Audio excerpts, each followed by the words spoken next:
What's up, everyone? Welcome to Zetro's Toxic Vault. And back in the vault with me is Mr. Ted Edward Aguilar. Good to have you in. Hello, And Zet. we are going to talk about the new Death Angel record, Humanicide. Let's talk Humanicide, brother. Have you heard it?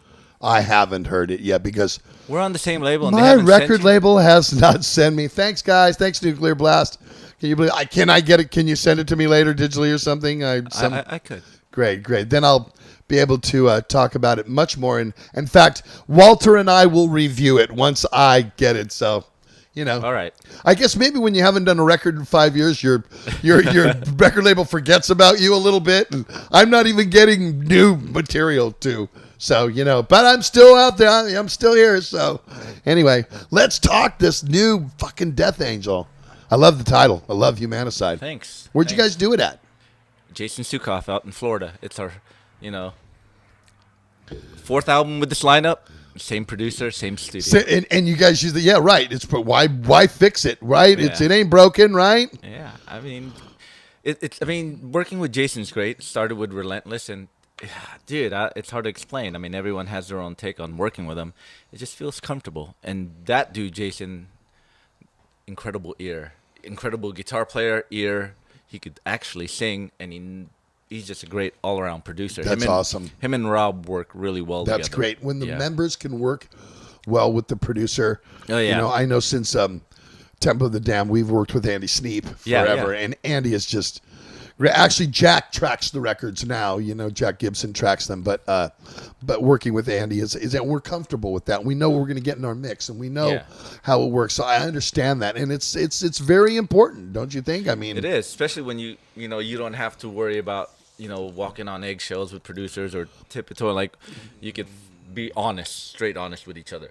Well, I think that's the way it should be. I think more bands, they try to get, major producers or change it on every record. And I think that's kind of a mistake, because once a vibe works, you may go into another vibe and just like, oh, I just hate this. And we've already gone into so much pre-production with this guy and done so much work into it. To try to replace him now would be almost redundant in the fact. Yeah. So you kind of stick it out and deal with it. But I think, bands like you guys and us who had been in the business for so many years, you know what you want when you go into. I know exactly what I want when I go in the studio. So yeah, I mean with Jason, it's usually we didn't know we were going back to him until songs were being written. Like, oh, this sounds pretty good. Maybe Jason should check it out. It all depends on the Do you song, send really. him songs of stuff that say demo songs? I mean, obviously it's not on tape; it's digitally. Yeah. You'll track it. We sent him stuff, but Jason's not the type to kind of listen to it, and I think he does. Then when Rob gets out there to do some stuff, that's when Jason goes, do this, do that, do that. When did you start writing this one, Ted? It's funny. Early in 18 or? It's, I guess, the initial. Well, Rob started writing it around the same time Killing on Command started. That's when it started. That was like January of 2018, and right? Yeah, and it wasn't until like March until him and Will got together and there was some skeletons. So Rob's, plus he has stockpiles of riff every now and then, back in his vault. Sure. But I know Rob started writing around January, like get the initial. And does riff. it generally go with Will once Rob gets the riffs, and then him and Will get together first? Because it's Gary and Tom. It's always been that way, and at first. And that's Rob how gets songs start. What Rob does is he writes an initial skeleton, puts it on Pro Tools, writes it, sends it to Will. Will vibes off it, and they get together and, all right, what do you think? What do you got? And they just bounce ideas off each other until they get a basic skeleton with guitars and drums. Then Rob sends it to me, Mark, and Damien, and we learn it, and Mark starts penning some lyrics. So basically the same process we do, exactly the same. And it works better. I agree. I mean, as much as we love and hate technology, boy, it's easier to write a song now than it was back in the day, having to set up your fucking cassette player, boombox. Yeah, boombox, and go, okay, push record. Okay, play that. Oh, think you could write something off that Zetro? It's like, let me play it back here. It's like, and you hear a little riff behind it, so. But, it's how you take advantage of it. Well, exactly. That's the good thing about it now. But we still like to get together and jam. We still have a studio. So there is a process during the writing period where you're actually jamming the songs live before you record them. No. So you don't. So It's Will and Rob that jams them because right. Tom and Gary, it's pretty much the same thing. Once yeah. we go in the studio, we've learned them on our own, and then Yeah. I'm tracking by myself. Yeah. I'm there. It's all done already, basically. So at least the basic stuff when I start. Yeah, the basic stuff, and like Damien comes in later because he already has the stuff. I have the stuff. Mark comes in later too, towards the end, and Mark likes to sit with the music. He ventures off in the dark corners of the earth with just the music, pen to paper, and that's when he comes up with stuff. Then a lot of stuff he comes up with at the recording studio for more of the vibe, like studio vibe. Break up the monotony of writing by yourself somewhere else. I find it for myself. It's that works sometimes. I'm just Mr. I got to be prepared. Oh, yeah. Mr. Prepared. Everyone has their own ways of going about it. Exactly. Some people like to come in, I'm done, prepared. Some people go, I'm still working on it. Yeah. Some people record in the dark. Some people record naked. I shit you not. The stories I've heard of different singers, what they do, and different artists. Whatever works for you. And however you get the final cut of it. Exactly. How many songs on this one? 10. Hours worth? Under an hour's worth. Under an hour's. 10 songs. So, and it's a different record. Is that different? How much different? Tell us. It's Death Angel. How different could it be? Well, as you know, Death Angel could go in a lot of directions. Yeah, but Death Angel's Death Angel. And Rob, even though he has done other projects in the past, he's never differed from that. Yeah. Look who we have here. Walter's coming down to watch the spider, Walt. You guys actually get off really well. Walter's coming down. We have to shoot some stuff a little later. Oh, yeah. There's a spider, Walt. Why don't he you knows. Go pet it? They're partners. Yeah. They're partners. So where we left off? We were at Rob not deferring. Oh, the album's a bit different. Yeah, is it?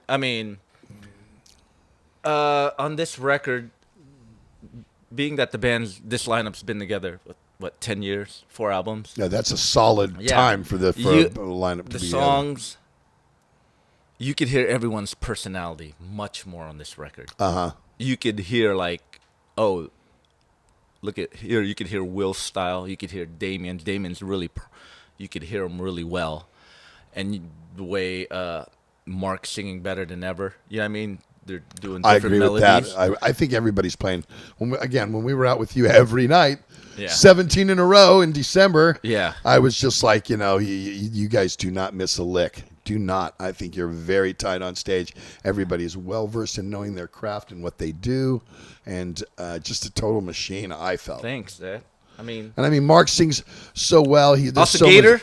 OC Gator, Osa Fuego, however you go with it. Yeah. Bombay. We love Bombay gin. I love that. A few things I learned about on the road, but like when he does the Metal Allegiance stuff, he can do all the Dio and all the High Klaus Mine stuff. That's not necessarily in Zetro's register, but I'll try if I have to, but I'm more of the growl type of man. Mark is just a great singer, and And to listen to him, he's just an inspiration because he's a great front man. He's good every night. You know what I mean? I'm sure he'll go, nah, man, I fuck up some nights. Some nights and the 17 nights I saw him in a row, I thought he was great. When I see him anytime else, I think he commands the stage quite well and commands the crowd quite well. Very few frontmen out there like that. Now, are you writing any lyrics? Is anybody else writing lyrics? Or is Mark writing them alone? There's like 2 songs Rob wrote the lyrics to, and Mark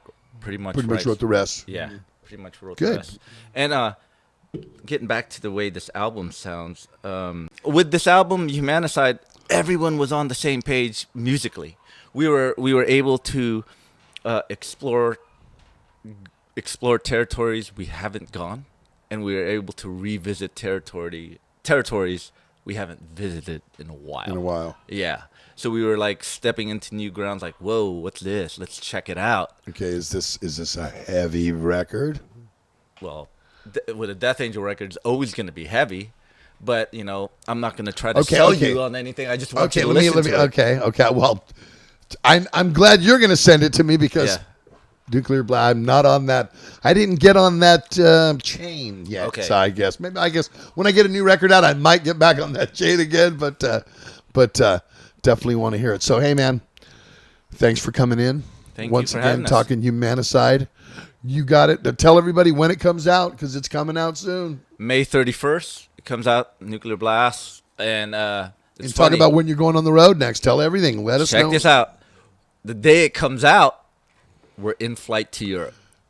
If you say that you're playing in Eindhoven first gig, then I'm going to be blown. No, dude, we're playing okay. in Metal Fest, Czech Republic. Oh, okay. Because if then you said, Zet, We're not doing Eindhoven on this run. We're doing Grass after the Pop. stories from the last episodes Yeah. when we were talking about Eindhoven, how Eindhoven feels so close to our We're not hearts. doing Eindhoven, but we're doing Grass Pop. Oh well, that's So close. we'll be They'll go. They'll go. People from there will go. So we're leaving May 31st for Europe. All our dates are on our website, deathangel.us, and on that site you can find us through all the socials. Through all the social, find the social media, go and get it. Everything is amazing. It comes out, and then like I said, me and Walter will review it when I finally get a copy. I'll wait till it comes out and soaks out for a while, so the people leave me comments on what you think about that, and sign up to our channel, and we'll see you. We'll see you again in the vault real soon, right? Totally. All right, and we'll see you guys real soon.